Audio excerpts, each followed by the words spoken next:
Talent acquisition versus recruitment. What should organizations choose? As companies compete for talent, adapting the best recruitment strategy has become even more difficult.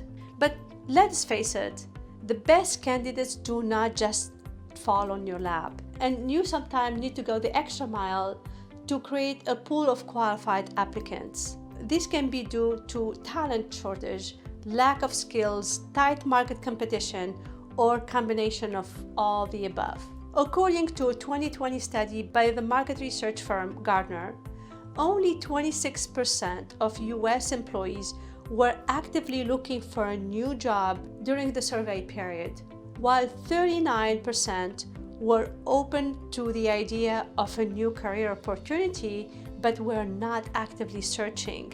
For a traditional recruiter, these numbers paint a grim picture.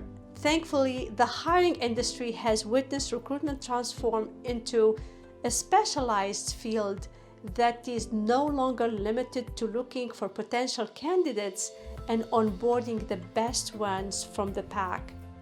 Today's recruitment has become an end-to-end strategy that addresses short-term and long-term goals for a company.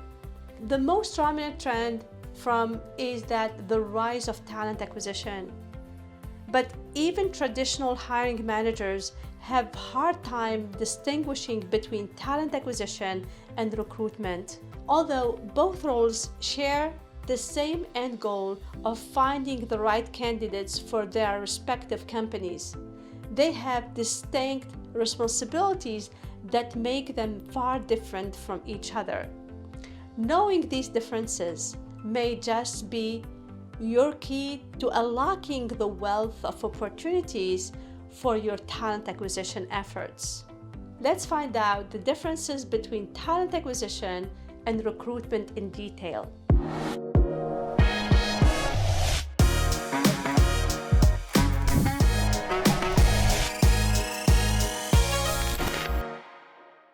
Welcome to a new episode of the Workforce Workshop. So in this episode, we will know about the details about the definition of talent acquisition and what we should do to tap into a huge market that's growing every day around the globe.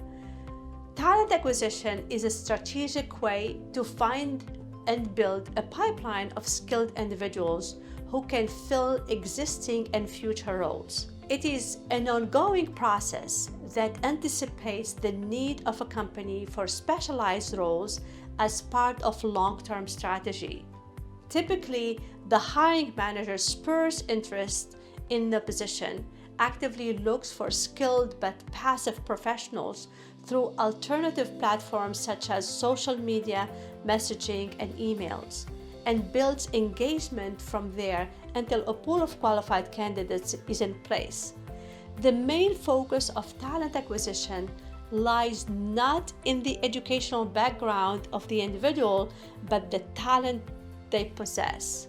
So what makes up the talent acquisition process? One of the most important steps that talent acquisition includes is recruitment.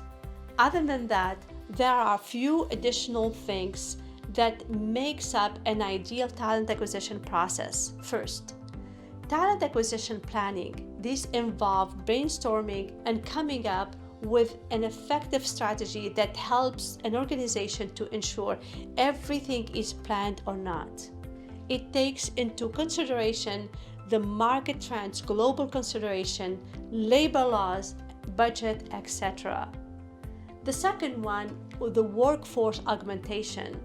It refers to various segments and the subsets of these segments. It also includes competencies, experiences, skills, and other little things necessary for success. The third one is employment branding. Employment branding encompasses all activities that work around articulation and covering and constituting a company's brand identity, work culture, rapport, organizational structure, and products. This helps in having a strong foundation for the organization and attracts a wide range of desired candidates. The fourth one, candidate relationship management. This deals with the incubation of desirable candidate experience. It involves both selected and non-selected candidates that have various skill sets. The fifth one is improvement metrics. These metrics deal with monitoring the organization's progress in terms of employees, quarterly profits, employee culture, etc. Now, let's understand what is recruitment. Recruitment is the process of filling vacant roles in an organization. This includes attracting and filtering candidates, interviewing them, and to some extent guiding them throughout the onboarding process. Recruiters are on the go-to person of all stakeholders, including the hiring manager and applicant, and act as a liaison educational officers when converting the best candidate into an employee. Recruiters are reactive. Once a role is vacant, the search for the best candidates to fill those posts. In essence, one can say that the recruitment process is a subset of talent acquisition. So, what makes an ideal recruitment process? Ideally, the recruitment process is somewhat similar to talent acquisition. It has 5 steps, namely recruitment planning, recruitment development, searching, screening, and evaluation and control. Now, we shall be listing the key differences between talent acquisition and recruitment. Still confused between what makes talent acquisition different from recruitment? What makes it difficult to understand is the fact that most people use both these terms interchangeably. It makes it harder for laymen to differentiate between the two. To understand the differences better, let's dissort them into different parameters and know them one by one. First is the immediacy of position in a nutshell. Talent acquisition addresses the long-term goals of a company while recruitment focuses on short-term. Recruiters look for candidates who can fill in existing roles within the shortest time possible. Once the role opens, the recruiter is in charge of finding and filtering candidates using a standardized recruitment process. On the other hand, talent recruitment focuses on the future needs of the company. Hence, the role involves a lot of strategies and long-term planning. In many cases, talent recruiters search for candidates that they are not yet immediately needed by the company, but they do this in anticipation of future needs, nurture its talent pipeline, and build relationships. Second, what platforms and practices do they use? Both leverage technology. Recruitment usually takes less anticipated approach and aims directly at contracting the individuals. Talent acquisition, on the other hand, takes a multi-platform approach. The third is types of candidates. Another difference between the two types of HR practices is the kind of employees they are looking for. Talent acquisition and recruitment have the same goal to hire the best candidates, but the former is focused on roles that belong to a niche or are specialized. Talent recruiters use forward thinking to address talent needs in industry where skill gaps is more prevalent, such as IT, legal, and medical. They are also the ones to tap for specialists and leadership roles. Because of the added difficulty of finding the right people for those roles, talent security need to employ a long-term strategy. On the other hand, recruiters are focused on operational positions that are needed immediately. For this matter, people that they have the required skills for a role or a degree are deemed fit for the position. Here, only the professional skills of the individual matter, not how they have come so far. The fourth one, types of tasks. The process of recruitment ends once the position has been filled. Because it addresses immediate needs, recruitment concludes its tasks the moment it onboards the newly hired employee. But it does not mean that the recruiter's job is a breeze. They are often in charge of crafting the job description, sourcing databases and social media for candidates, doing interviews, and conducting the necessary paperwork during the onboarding process. Recruiters must always be updated regarding local labor laws and practices, as well as liaise with other departments and stakeholders when acquiring candidates. Since they are the direct contract between the company and the applicant, recruiters must always communicate properly with said applicants and maintain a reputation that represents the organization's branding. Meanwhile, talent acquisition is an ongoing process, and it is subject to long-term strategies that may be tweaked over time. It anticipates future talent needs by analyzing job trends such as the attrition history for certain departments or positions, study skill gaps, and create a strategic approach for the longer term that would benefit the company's talent pool. A talent acquisition specialist goes beyond what a candidate resume or education background says, but takes a closer look at their relevant experiences instead. Its proactive role means there are additional layers of practices to acquire the best talent other than the talent database and social media. Of course, these two are important tools when acquiring potential candidates, but since talent acquisition calls for long-term strategic planning, a more proactive approach is needed.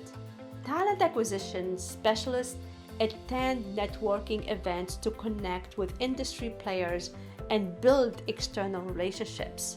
They are also involved in initiatives that make their organization attractive to potential candidates. Take note that branding plays a key part in talent acquisition specialists' objectives, as it takes into account the perception towards the company both internally and externally. Branding initiatives to attract passive talents are wide and varied. They may come in the forms of charity events, corporate social responsibility, events, sponsorship, and making your presence felt in universities. Among other internally, you can do this by ensuring that your employees feel they are needed and wanted through companies' events, recognition, and nice perks. Now, let's talk about what makes an ideal talent acquisition strategy. Talent acquisition is a deliberate process that starts with generating leads and ends with onboarding the selected candidate. Let's take a deeper look now into the whole process of talent acquisition. The first one, lead generation or lead sourcing. The first and the foremost step is lead generation. It is usually done on the internet these days, including recruitment websites and social media. However, there are conventional lead generation methods that still work. The second one is recruiting.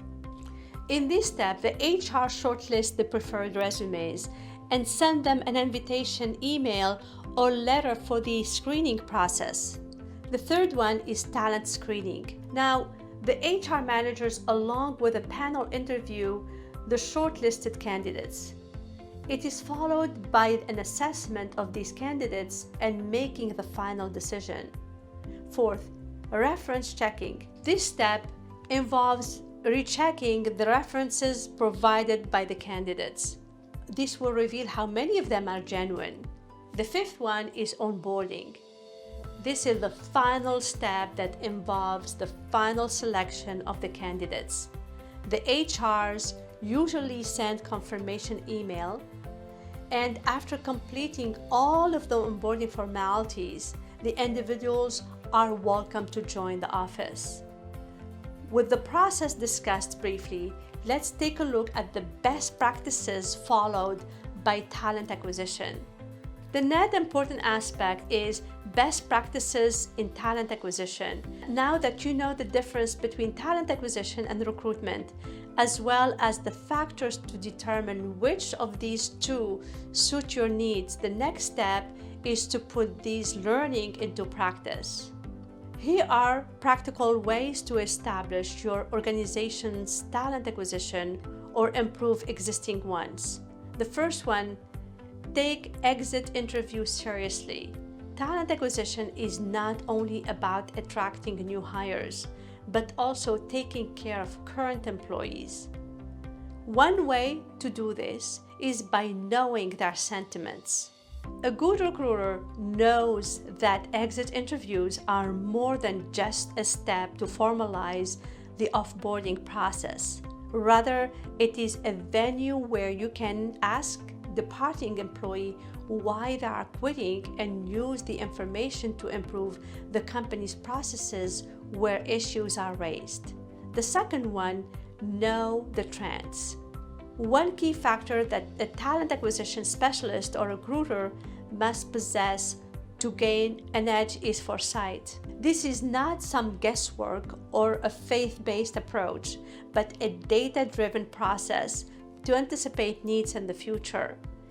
You can do this by gathering data and figures related to the workforce and identifying staffing trends. This will help you determine what could possibly drive someone to quit your company or what could attract an employee to your company. The third one, craft an effective job description.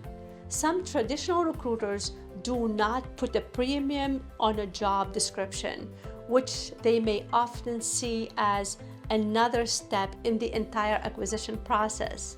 However, many studies show that a job description is an integral part of attracting the best candidates. The description should not just list down the responsibilities and requirements in a particular role, but also set out expectations from an employee and an employer's perspective. This can be a collaboration between an HR professional and a member of the department where, when there's an opening, to be as specific as possible. Keep in mind that the job description, which will be posted across portals and social media sites, is also a reflection for the company's branding. Hence, typos and grammatical errors are no-nos. So, how to identify what's best for your organization? Despite having different roles, a recruiter and talent acquisition specialist share the same goals to hire the best candidates for the organization. Hence, one role does not make another obsolete, nor does it diminish the importance of each other. It is also normal if a company has both roles or prioritizing one over the other. The important thing is that wherever practice you recognize adopts, it is done to address its needs and goals. Determining when company needs to focus on talent acquisition or recruitment sometimes depends on the industry. For example, many companies in the manufacturing industry are focusing on green technology, promoting them to reskill an existing workforce, find talent from niche backgrounds like cybersecurity and environmental science. A talent acquisition specialist will make sure that the company is prepared to face a tight market competition given these demands by looking into trends, anticipating needs, and having a strategy to get talent or have aspects ready once the actual need arises. Finally, what should organizations choose? Recruitment or talent acquisition? The market is developing continuously and changing rapidly. These changes have made several minor and major changes in the corporate sector. such as changes include reskilling, expanding the job description, and looking for beyond an individual's educational background. All these changes have helped organizations scale their targets and get the best employees. According to research and top organizations, talent acquisition has given far better results as compared to mere recruitment process. In the coming times, industries from various sectors should adapt talent acquisition to better understand the employees and get the desired outcomes. It is not only helpful in selecting the right employees, but also helps establishing a sustainable work culture. It might sound cumbersome at first, but talent acquisition is an acquired skill for any organization. The better the practice, the better the results. Conclusion for today's episode: both talent acquisition and recruitment have their similarities and differences. This episode was all about the key differences and how one is better than the other. Earlier, organizations used to put all the focus on recruitment. Nowadays, a paradigm shift can be observed, especially in top organizations that don't just hire individuals based on their resumes. In the coming years, talent acquisition will become a household name and more brands will adapt the talent acquisition model. That being said, talent acquisition is the new way of hiring the right candidates that may or may not have the right degree, but certainly have the right talent for a specific role. If you were a hiring manager, what would you choose for your organization? Talent acquisition or recruitment? I hope this episode has helped you learn more about the types of staff augmentation. That's it for today. Links to everything will be in the description below. If you like our content, don't forget to subscribe and hit our notification button. It will notify you about new content that we will share with you every week. This will help us produce great content for our professional audience. Let us know if there is something you would like us to discuss in future episodes. You can submit your questions directly to me. Thank you for listening, and we'll see you in the next episode.